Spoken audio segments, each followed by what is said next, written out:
Go. Tara, sige, dun tayo. Isang kulay lang pwede. Baklat ano to?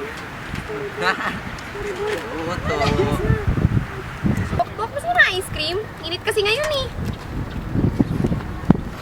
Oh, andito na pala si Bokbok tsaka si Ate Ann. Saan? Okay na ba? Hi guys! Hi, Ann. Kuya Bok, sabihin mo na kasi kay Ate Ann. Nako, tigil-tigilan nyo nga kami ng Kuya Bong nyo. Action. Pero Ate Ann, tayong kabataan, may karapatan tayong magpahayag ng sariling nararamdaman. Oo nga, Ann. May karapatan akong magpahayag na nararamdaman ko sa'yo. Nako, mag-aral na muna tayo at kalimutan muna natin yung nararamdaman na yan. Kayo talaga, bok-bok at poknat. Pero Ate Ann, may karapatan rin kami magpahayag ng aming sariling pananaw at gumawa ng sarili naming desisyon. Tama ng pag-ibig. Yun. Pero tama ka, Bokbok. Karapatan yung mga bata ang gumawa ng sarili niyong desisyon.